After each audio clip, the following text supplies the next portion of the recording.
Howdy, howdy. Wow, I'm not saying howdy, but hello all. Let's jump into Unit 5 of APUSH, the Civil War in Reconstruction, and the build up to the Civil War, which is just a continuation of the antebellum era. Let's jump into it with slavery in the South, talking about the economics and Southern society. And if we want to talk about economics in the South, we have to talk about cotton.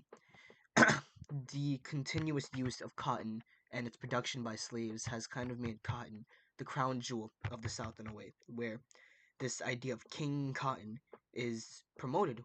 And if we look at this document, we literally see white Southerners bowing towards cotton. But let's just that transition. But let's just plot this out for you guys. So let's start with the basics. Cotton is a massive moneymaker. It's used in clothing, it's used in a lot of different things. And when you have a product of such high value that can be so it's a moneymaker, it's a cash crop in a way. Like how in Unit 2 we talked about cash crops like tobacco and indigo. Like when you have crops like that that can make you money, you want to have high production, which is where slaves come in. Slaves allow for mass production of cotton, making cotton itself king because there's so much of it that you can sell. And with so much money, you have so many Southerners like prioritizing cotton because that's what's keeping their lifestyle. That's what's making sure that the South has money and that they're at this certain status. Which is why white slave owners are prioritizing their slaves over anything. Because without slaves, cotton is no longer king. There is no king of the economy if slaves aren't present. Slaves are single-handedly like holding the Southern economy up, and in a way, sort of holding up the Southern society. Because without the massive amounts of money, without the slaves, without this kind of hierarchy, there is no Southern supremacy. There isn't this idea of cotton being king, and there isn't this idea of white people being better than black people without slaves. So, keeping slaves not only benefits the economy, but it keeps the social hierarchy. It keeps white slave owners in high power. Let's move on to more like actually towards slavery and slave life. We have the task system and the gang system. So the task system, it sounds like what it might sound. These are both just labor systems. The task system, you get a task and you finish it by the end of the day. So say 1 p.m. I'm telling you, hey, get me 5 apples by the end of the day. Let's say by 4 p.m. you get me my 5 apples, you bring it to me, and I'm like, good job. You get the rest of the day to yourself. Bam. Innocent example of the task system.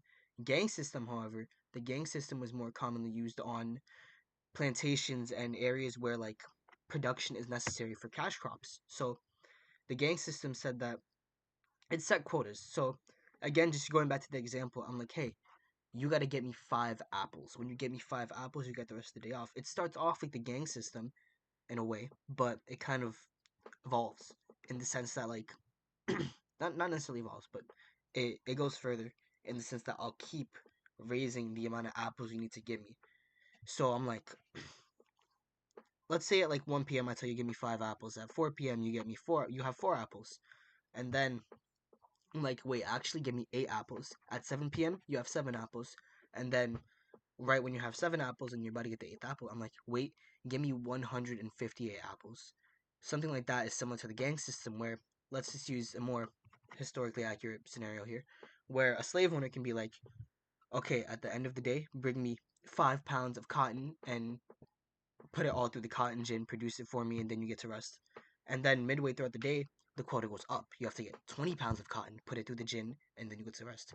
Even later, even more cotton is needed, like 50 pounds. You put it through the gin, you get to rest. That's pretty much just the labor system. And you might be asking, like, why don't the slaves just rise up? And like right now, why aren't these revolts so common? And why aren't they running away? Well, for both of those, I have answers. The slave codes and the fugitive slave laws kept slaves not only subservient to white Americans through punishments, and even without the slave codes, white Americans and white slave owners were still punishing slaves in their own way. Like if I think if you had Mr. O'Brien, he might have shown like a civil war, not a civil war, excuse me, like a southern slave scene in a movie, or even Mr. Machado might have. But yeah, like those are like the kind of punishments that were brought out besides the slave codes, but the slave codes did kind of enforce their own punishments, and the fugitive slave law is more. the focus here that I want, like it's something that I want to focus on more because it punished runaway slaves. So even if you like even if like you had this idea of running away, there was still this fear that under the enforcement of the fugitive slave laws, you would still be punished if you were caught. Like you would be like tortured. It was torturous. It was very terrible. And just that kind of fear that's what kept slaves subservient and on the plantation because it was either like endure grueling like work every day, or you risk freedom, and then if you get caught, you're gonna have to experience even more grueling torment. So it was a mix of the consequences and the fear of those consequences that kept slaves kind of in the plantations. So how did the South defend slavery? How can you defend such a peculiar institution, as it's referred to as, for a country built upon freedom? Southerners who fought for freedom, how can they defend slavery? Number one, slaves aren't people, they're property. And let's put on our thinking caps here. Where might this idea be reinforced? Think about something in the previous units that I talked about in regards to slavery. Boom, the three-fifths compromise. Three-fifths compromise pretty much says slaves aren't people. The whole property bit comes kind of also later on in the curriculum in next unit no not wow I meant later in this unit before right before next unit, excuse me, mix that up. But yeah, the three-fifths compromise says slaves aren't people, they aren't worth a full person, they're worth three-fifths of a person pretty much. The next thing is the Sambo archetype. So this is a southern depiction of a little African American boy. He looks happy, he looks clothed, he looks satisfied. He looks satisfied in life. He seems well fit, but this is just like an image of what the South wants to portray African Americans as.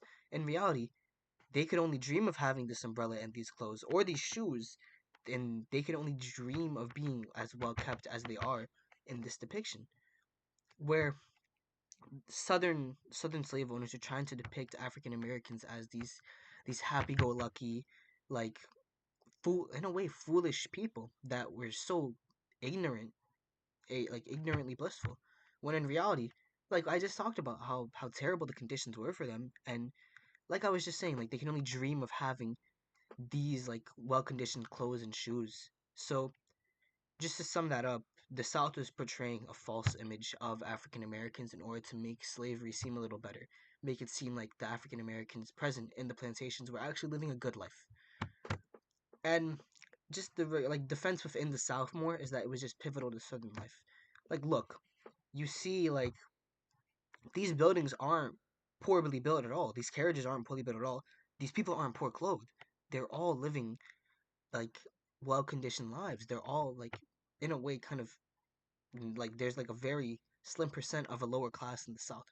Just to like put it in a class system, but like you can see like slavery is very pivotal to Southern life. That's a point that I want to hammer down because that's the basis of the Civil War. Like sectionalism, pretty much. That's the basis of the Civil War. I'm yapping. Excuse me. Let's move on. Sectional tensions rise. So there's a couple reasons why sectional tensions rise. Not only just because of heating, like rising tensions between the North and the South, but also because new land is being gathered with Texas, Mexico, and other things that we'll get into.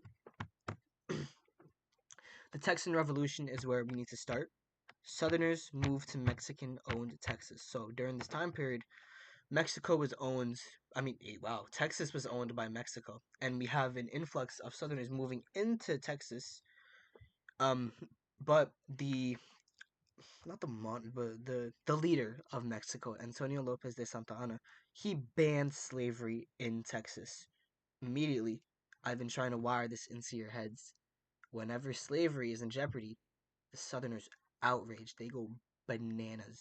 And that's what happens in the Texan Revolution, where pretty much with this huge population of American Southerners being present in Mexico, they can stage their own revolution to have slavery in that area. That's how many like American immigrants were in Mexico during that time period. So that kind of results in the Texan Revolution. Just we always skim over conflicts. So that should not have a space. We always skim over conflict. Let's just skim over this battle at the Alamo. Mexican forces have a significant victory, but the Battle of San Jacinto, the Texan leader, who is Sam Houston, he forces the Mexican forces to surrender. He kind of pushes them outward. But yeah, all in all, the Americans win the Texan Revolution.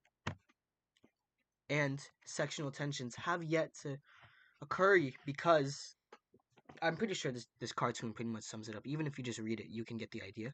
But let me just explain why. Well, let's read it first. In 1837, the year after they had won their independence from Mexico, the Texans asked for annexation to the United States. Nothing had been done about it, and Texas remained the Lone Star State. So, you might be wondering, why didn't the U.S. annex Texas? That's a lot more land for them.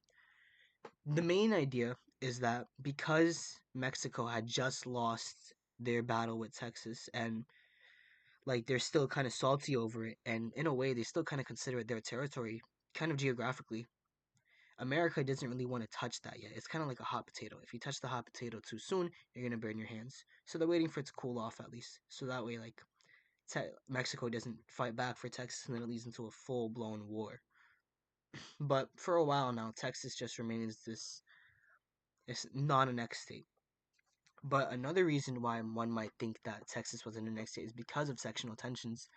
This is just another take on it, not necessarily backed up by evidence, but because like getting lands might just be considered dangerous during this like political climate because of sectional tensions rising. Like we just had sectional tensions with other territories gaining, that will have more sectional tensions with other territories gaining in the future. Yeah. Other minor land expansions. We have four. The first one I want to talk about is the Mexican-American War. I know I put this as the minor land expansion, but this might be one of the major ones, which is my bad. But so issues begin over Texas after it's annexed into the U.S. So there's an issue on where the Texan border lies. Is it on the Rio de Janeiro River or the Nueces River? So once the Mexican forces cross one of those rivers, blood is spilled because it was thought that the border was being crossed. And after blood is spilled, war just breaks out. We have Zachary Taylor and Winfred Scott. They lead the assault, and we have opposition from the Whig political party, which initially was formed to combat Jackson's party. I just didn't mention it here because right now political parties aren't really that important, but politics are generally important in American history, but at that time period, it wasn't really that important. But just to clarify here, Whig Party is kind of just the conservative party during this time period. So think of them more akin to modern day Republicans. Well, but moving forward, Zachary Taylor, Winifred Scott, they fight in the war. America wins the war, and it's solidified in the Treaty of Guadalupe Hidalgo of 1848.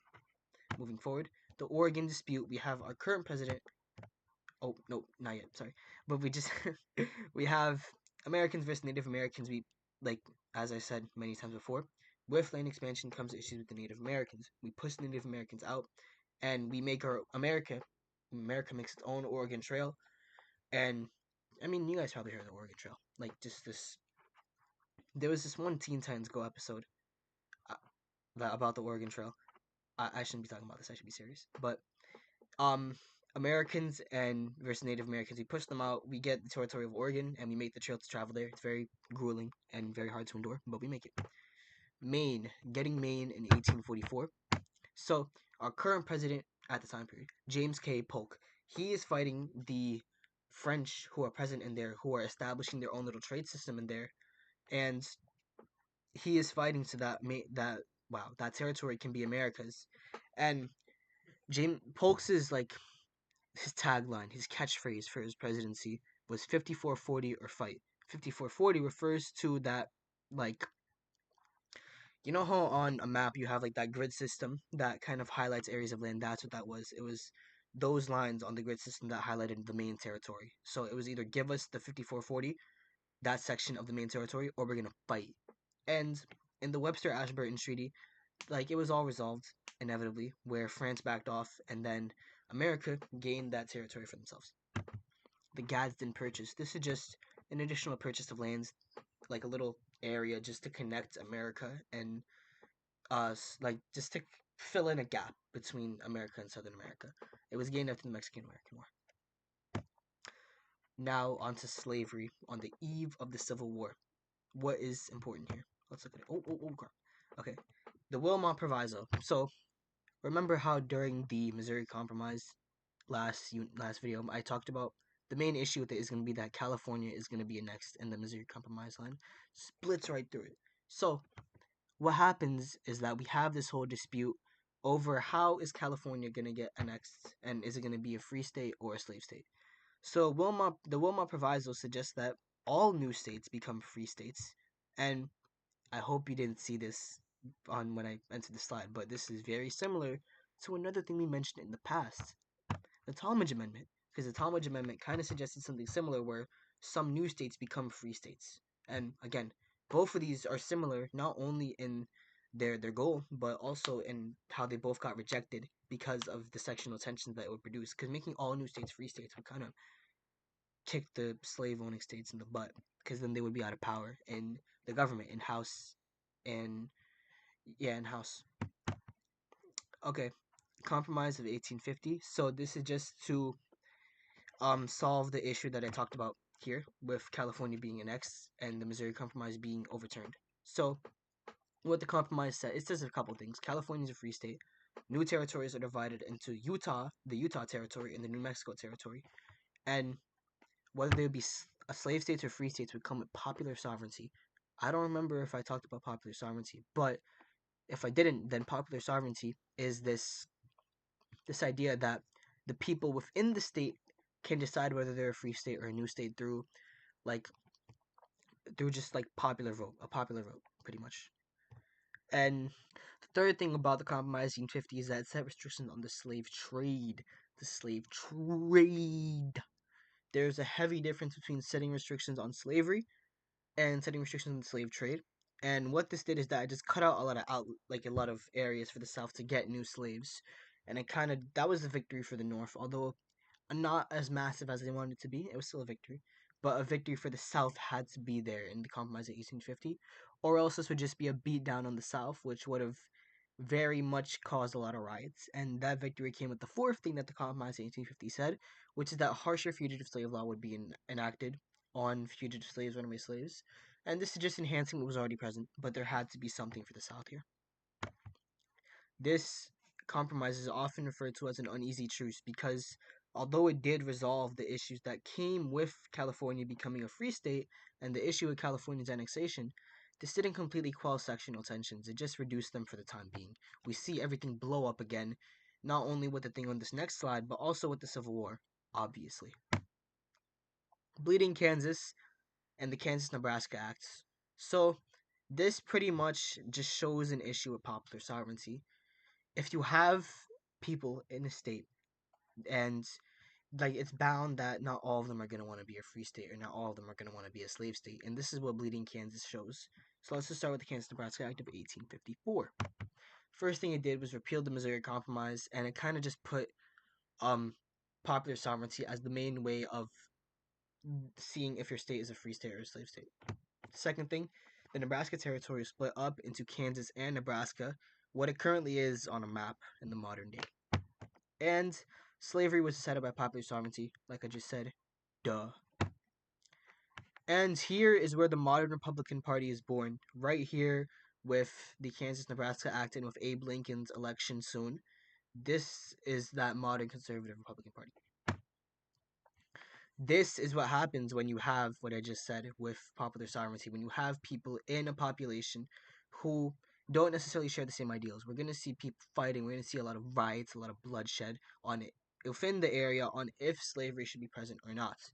And this is what Bleeding Kansas is. We have a lot of protests. We have a lot of violence. Like, we have a whole lot of bloodshed here on is Kansas going to be a slave state or a free state?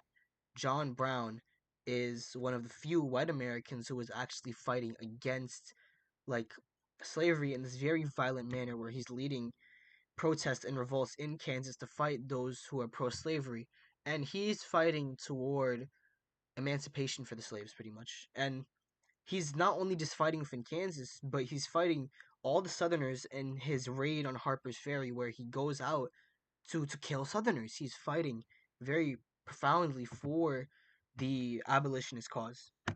Speaking of the abolitionist cause, we have the abolitionist movement, where personally I just split it up into two different pieces. We have the protests. So the protests, one of which is Nat Turner's slave rebellion, one of the few slave rebellions that actually had a substantial impact. And we have fugitive slaves who weren't caught joining the abolitionist cause. These two were very big factors in like raising fears about a slave uprising among the Southerners. Literature wise, we have William Lloyd Garrison's The Liberator, liberating the slaves. It's preaching to liberate the slaves. And Harriet Beecher Stowe's Uncle Tom's Cabin, which kind of just preached this idea that African Americans are like the backbone for so much. And let's move forward to politics on the eve of the Civil War. So, number one, Dred Scott v. Sanford, 1857, a massive blow to the abolitionist cause.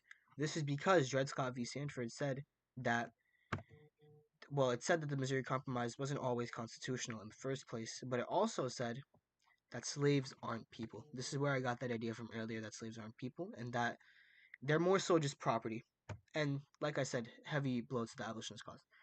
The second thing that kind of was the immediate cause for the Civil War was the election of Abe Lincoln. Although he didn't necessarily target slavery, he did pose a massive threat to it. And he was viewed as a threat to all of Southern life, and this prompted, on December 20th, 1860, the recession of the southern states of America, starting with South Carolina. And what both of these led to? Civil War, like I just said. Now we go into the actual conflict of the Civil War. So let's just start off by defining our sides here. U.S. Led by Abe Lincoln. It's the north side geographically, obviously. But the two big things here is that the north side is heavily industrial, and that they have doubled the population of the south. So those two factors are already two massive advantages, because they're gonna have better guns, better transportation, better everything, and they're gonna have more people to use those better guns and better transportation. They're gonna be a lot more organized. So you think. The Confederacy was led by Jeff Davis. They were the South Side geographically, obviously, and they had the home turf advantage because the American Union, the United States Union, be going in from the north into the south. Because it's not like the Confederacy had to fight the North unless they fought back to get the Southern states back into America. I mean, the United States Union, which they were doing. But two advantages that two other advantages that they had heavy support from all the citizens of the Confederacy, unlike the Northern Union, who had some people very weary to actually pick a fight with the Confederacy. And their final advantage was that they cut off the North's textile supply. Not as massive as you'd think it'd be, but it was an advantage nonetheless. Cut off resources. Okay, how do we get money for war? How do we mobilize our troops? First things first, Homestead Act of 1862. What this did is that it set land, the way I think of it, it set land at a really cheap price, so it enticed a lot of people to spend money to get this land, because we still had a lot of lands. We were getting so much new territory, so we kind of just sold the land for cheap and we made money. We made a profit. Next thing, Morrill Land Grant Act of 1862. Public acreage to state governments that finance education. So what the grant pretty much does is that it's furthering the northern unions, like their education up there, while also making money off of the land. Crap. Okay. The National Banks Act is the final thing here between 1863 and 1864. New banks can join the federal bank system as long as they have a certain capital. So pretty much what happens is that we have a whole lot of new banks that are making their own money while also giving more outlets for civilians to put money into the federal system. Pretty much, yeah. Rich man's war, but a poor man's fight. End quote should be there. But this is pretty much what is happening in the South, where this is a poor man's fight for the rich Southerners, those middle class and high class Southerners that own like 50 to hundreds of slaves are like preaching that the Civil War should be won for the Confederate States and that it should be defended, but they're having the poor men, the lower class of the South fight this war. They're having those who own only a handful of slaves, those who aren't as impacted by slavery, they're having them fight this war. So that kind of stirred discord internally among the Confederate States. Now let's go to the conflict itself. Let's do a bit of a speed round right now. Okay. Battle of Fort Sumter, first battle of the war, no biggie. Battles of Bull Run, 1861. Ulysses S. Grant, a future president, and George McClellan, big wartime captain of this war, versus Stonewall Jackson, a Confederate captain. So what Stonewall Jackson does is that on one of the borders of the Confederacy, he like pushes back all the Union forces and he blocks them off from entering from that point. So that's a Confederate victory there. Battle of Antietam, 1862, huge Union victory under George McClellan. This was sort of a mini turning point because the Union hadn't really seen much victory up until this point. Battle of Shiloh, I think that's how you say it. Union gains control of the Mississippi River, so they kind of have their own waterway now into a Confederate area, which victory, obviously. And one of my favorite things about the Civil War, the March to the Sea by William Tecumseh Sherman. So what he does pretty much is that he travels hundreds of miles to get to Georgia, and on his path there with his unit, he's just decimating the South, causing destruction everywhere and ruining there, just in the effort to get to Georgia and destroy the Confederate forces there. And after the March to the Sea, what happens is the Appomattox Courthouse confrontation, which just ends the war. And you might be thinking, like, I didn't cover all the Civil War, but that's because I left some stuff their own slide, like the Gettysburg Address. After the Battle of Gettysburg, what happens is that Abe Lincoln gathers a crowd and he kind of shifts the focus of the Civil War, going from reuniting the South with the North to getting rid of slavery completely. Because initially, the whole point of the Civil War wasn't to get rid of slavery, it was to get the Confederate States back into America. It wasn't supposed to just be this direct attack on slavery, because doing that off rip would be very ferocious. But now I think Lincoln sees now that as long as slavery exists, there will always be discord in America. So it has to go. Slavery has to go here. And this is like a rally cry toward fighting slavery, and it boosts the morale of a lot of the Union troops. And fight slavery they do with the Emancipation Proclamation. We know the Emancipation Proclamation. Lincoln states that all rebellious slaves on the side of the Union are freed. And after the Civil War, this is further enforced by the 13th, 14th, and 15th Amendments. Okay, Reconstruction. Because the Civil War is over now with the Appomattox Courthouse confrontation. We move into the Reconstruction era. America after slavery. So, what needs to be fixed? What needs to be reconstructed? Well, the South itself. That's very blurry, my bad. But like I said, William Tecumseh Sherman launched his massive assault on the South all throughout the lands. The South is ruined. It is in absolute shambles architecturally and in terms of infrastructure. So it needs a lot of support. But what else needs reconstruction is the relationship between the North and the South. The North, think of it like a parent like burning your phone. You're not gonna forgive them so easily. Like they're not gonna be like you're not gonna go back to them like arms out wide. That's pretty much just what happened here. The North destroyed the crown jewel of the South. So mending that relationship isn't gonna be easy, and getting them to join back into the Union isn't gonna be easy either, despite winning the war. The next thing is threats to African Americans after the war. So yeah, African Americans are free, but how do we help them? How do we help them adjust to like modern society where they're a part of an American societal system and not just beneath the American societal system at like absolute lowest tier as a slave? How do we promote them?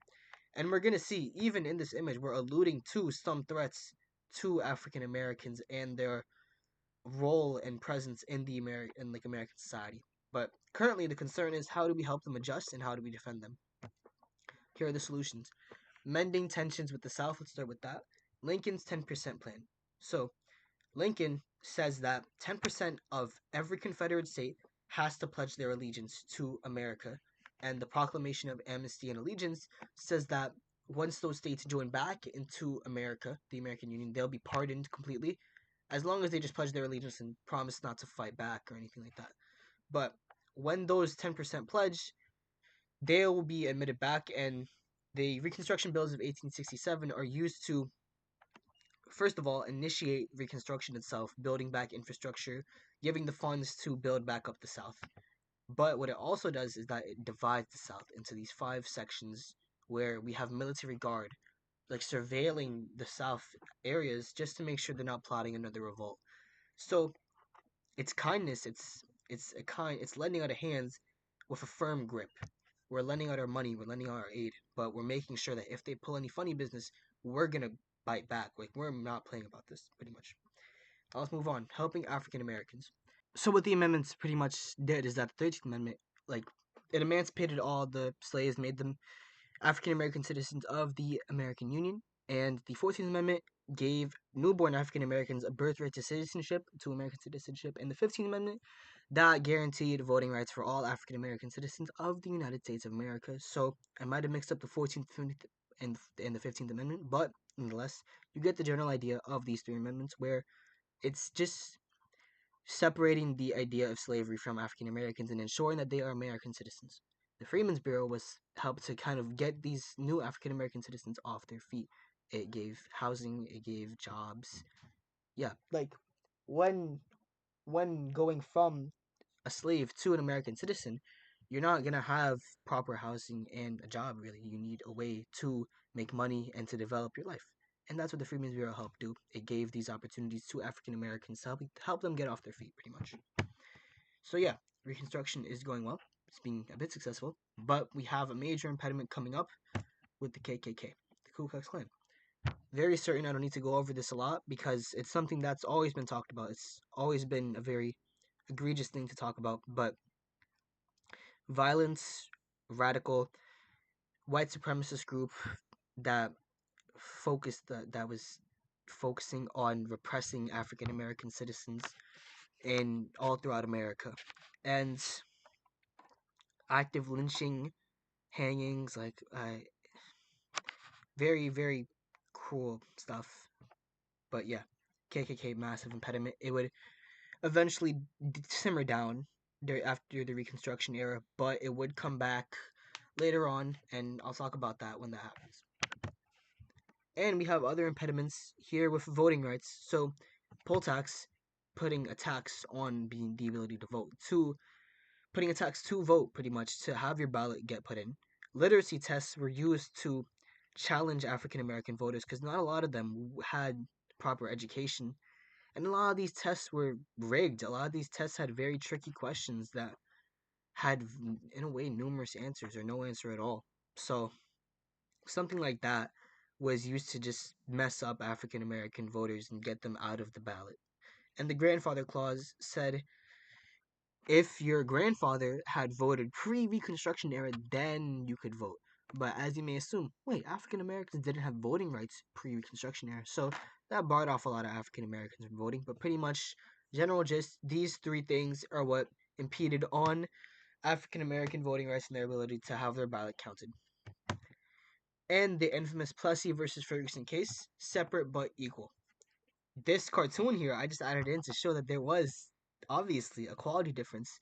One of the more famous photos is that photo of the white fountain and the quote unquote colored fountain, where there's obviously a quality difference. So, although Plessy versus Ferguson was passed, it will eventually be overturned, but for the time being, it kind of just reinforced segregation and segregating everything pretty much. And finally, I want to end this off with different ideas towards progression. And the main way that this can be encapsulated is with Booker T. Washington versus W.E.B. Du Bois. So Booker T. Washington advocates for passive protest and a gradual progression towards getting rid of segregation and towards better status for African Americans, because they're being significantly repressed right now by KKK, by limiting their voting rights, a lot of different things. But on the other hand, we have W.E.B. Du Bois, who is arguing for more violent protests for air like and for an immediate progression to be made. Now, you may think these approaches may be very similar to two different civil rights activists you've heard of in the past. That's right, MLK and Malcolm X. Malcolm X representing W.E.B. Du Bois' side, being like, we need to have this violent, in your face kind of protest to put pressure for progression, but MLK and Booker T. Washington's approach are more akin in the sense that it's passive, like non-violent protests that advocate towards gaining trust and not as much the pressuring side of it. Although there was pressure, it wasn't as aggressive. But yeah, that's the end of Unit 5. Unit 6 coming soon. Almost done with the PowerPoint on that. So yeah, I shall catch you all later.